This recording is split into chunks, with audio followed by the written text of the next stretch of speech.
Meus irmãos, a paz do Senhor Jesus, vamos para mais uma aula bíblica concernente a este tema glorioso que é a relação entre os santos vivos e os santos ressurretos no milênio. Então, queremos ler aqui em Lucas, no capítulo 13, e o versículo 28 e 29, que diz assim: E ali haverá choro e ranger de dentes, quando vides Abraão, Isaque e Jacó, e todos os profetas no reino de Deus, e vós lançados fora. E virão do Oriente e do Ocidente, e do Norte e do Sul, e assentar-se-ão à mesa no reino de Deus. Então nós, na aula passada, nós falamos sobre alguns súditos que vão entrar no milênio, Nós teremos os santos ressurretos do Antigo Testamento, nós temos a Igreja do Senhor, nós temos agora também Israel, o Israel que será livre, que vai entrar com vida, que vai ter o livramento da parte de Deus. Ali na guerra do Armagedon, alguns remanescentes vão entrar com vida. E alguns gentios também que adentrarão no milênio. Então, quais serão essa relação dos santos vivos e também dos santos ressurretos na era milenar? Agora, o que nós sabemos, biblicamente, a respeito desse grupo de pessoas que há promessa da parte de Deus que os santos do Antigo Testamento irão ressuscitar, irão também receber suas recompensas. Nós também, como Igreja do Senhor, iremos reinar com Cristo. A Bíblia diz que Deus nos fez reis e sacerdote. Também a Bíblia mostra o Israel remanescente, que será livre da guerra do Armagedon, passará por um julgamento, e também alguns gentios que também irá realmente participar do reino milenar. Agora, alguns detalhes específicos sobre posições, quem vai estar realmente em cima, embaixo, isso aí a gente não sabe, nós não entendemos, só entendemos que a igreja vai reinar com Cristo e que no milênio haverá esses grupos de pessoas que irão participar desse reino milenar. Agora, nós temos um ponto aí interessante para nós fazer essa distinção, entre os ressurretos, e também os não ressurretos. As pessoas que terão corpo glorificado e as pessoas que não terão corpo glorificado. A relação entre judeus, o gentio, a igreja e o santo do Antigo Testamento. Um ponto interessante é nós observarmos o seguinte, que existe uma natureza de esperança feita às pessoas do Antigo Testamento. Então, com base nas promessas, nas bênçãos que ele iria herdar, nós iremos entender alguns detalhes a respeito dessa relação entre os que estarão com o corpo glorificado e aqueles que não vai estar com o corpo glorificado. E temos aí em evidência as promessas nacionais. Então, com base nas promessas nacionais feitas à nação de Israel, nós entendemos que essas promessas elas vão se cumprir justamente no reino milenar.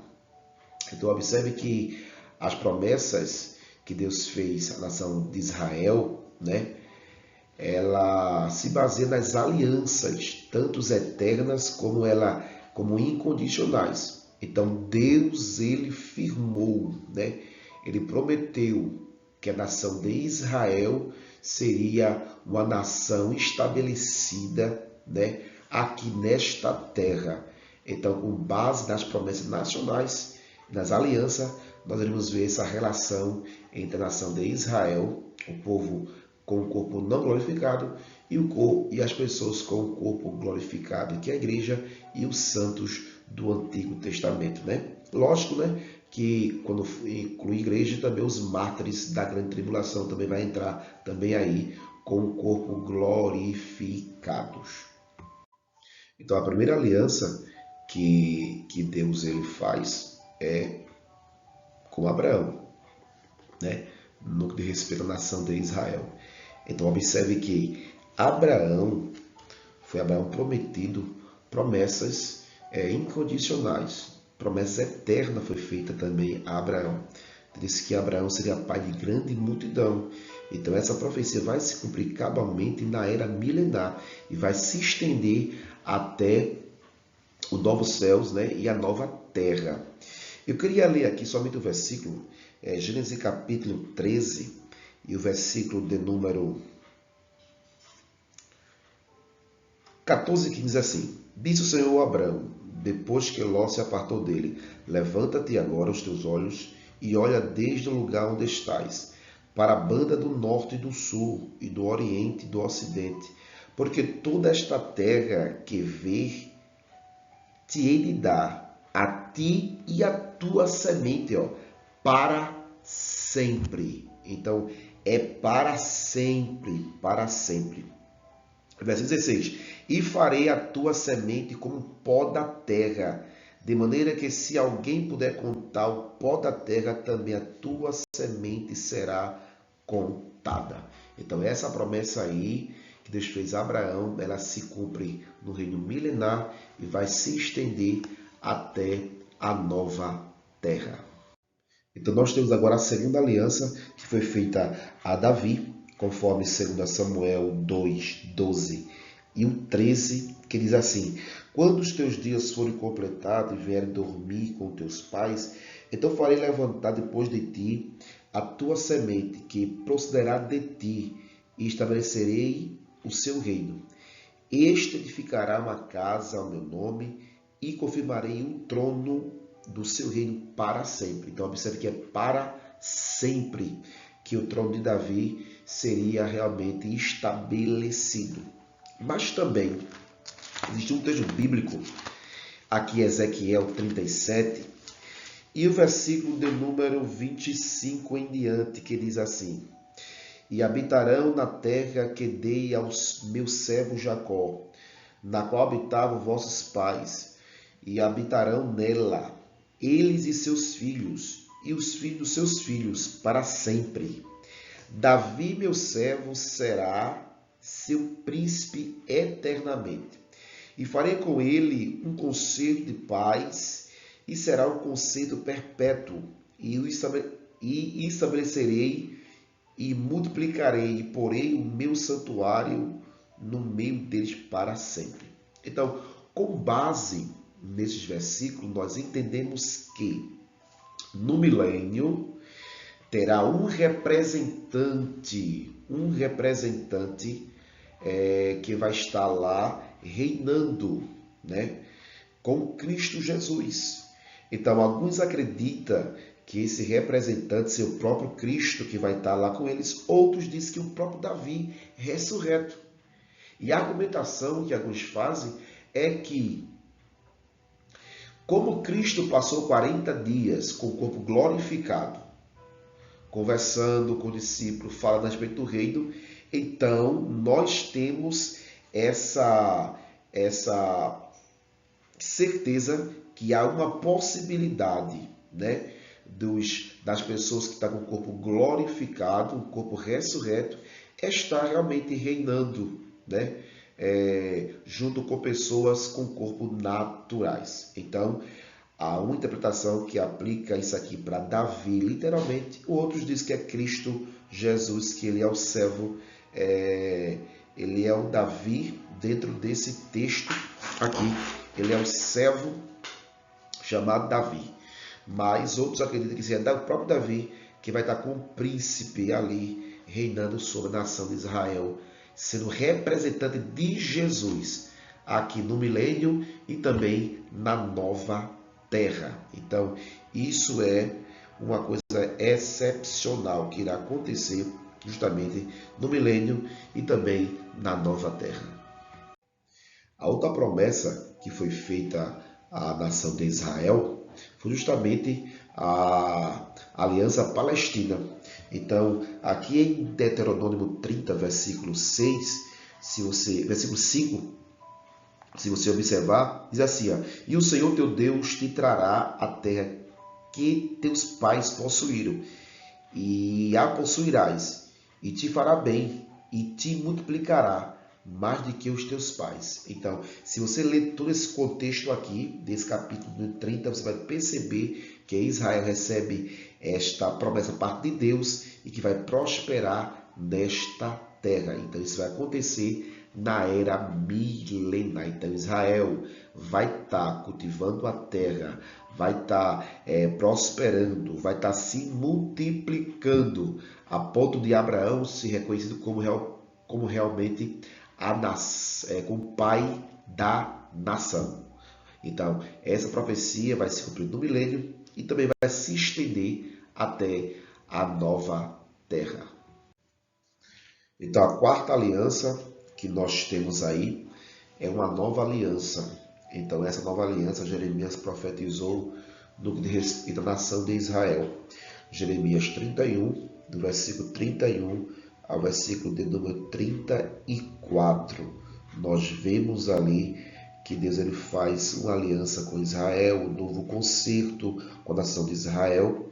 E esse concerto, diz aí o versículo 33, mas este concerto que farei com a casa de Israel depois daqueles dias, diz o Senhor, porei a minha lei no seu interior e escreverei no seu coração, e eu serei o seu Deus e eles serão o meu povo. Então, no milênio vai se cumprir essa profecia bíblica. Agora, é bom entender que quem vai participar dessa aliança é justamente o Israel remanescente.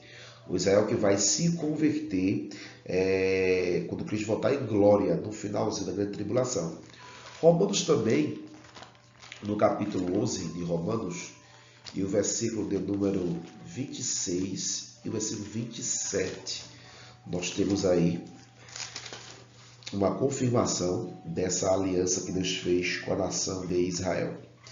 26 e 27 diz assim, assim todo Israel será salvo, como está escrito, de Sião virá o libertador, e desviará de Jacó as impiedade. Este será o meu concerto com eles, quando eu tirar os seus pecados. Então, tanto Jeremias como o apóstolo Paulo, aqui em Romanos, ele está falando de um assunto só, de um conceito só, que irá ser feito no finalzinho da grande tribulação, quando Israel se converter, né? E nós vimos aí Cristo com o corpo glorificado, irá reinar no reino milenar junto com a igreja e também com os santos do Antigo Testamento. Então nós observamos aí nessas quatro alianças, né, que nós falamos aqui, que é com base nessas quatro alianças que Deus ele confirma, né, as bênçãos nacionais à nação de Israel. E com isso, Deus ele preserva a nação de Israel, vai se multiplicar no milênio. E observe que algumas promessas feitas à nação de Israel exigem que Israel, junto com os santos do Antigo Testamento, esteja presente. Então, Abraão, Isaac, Jacó, Davi e muitos outros vão estar no milênio e vão ali conviver com certeza com a nação de Israel. Então, haverá um povo do Antigo Testamento ressurreto, com corpo glorificado. Haverá um Israel ali que vai estar com corpos naturais. Os gentios, por sua vez, com corpos naturais. E a igreja de Cristo também com o corpo ressurreto e o corpo glorificado, reinando com Cristo.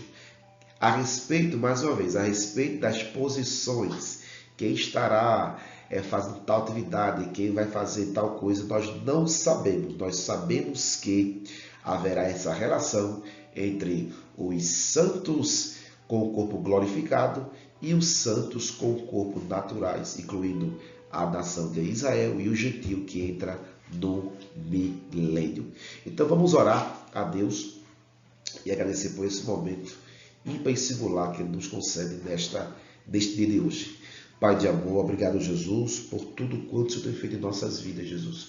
Continua abençoando, nos fortalecendo, dando graça, força, ânimo, Pai, a nossas vidas. Pai de amor, é isso que eu te peço, já te agradeço no nome de Jesus. Amém. Deus te abençoe no nome do Senhor Jesus.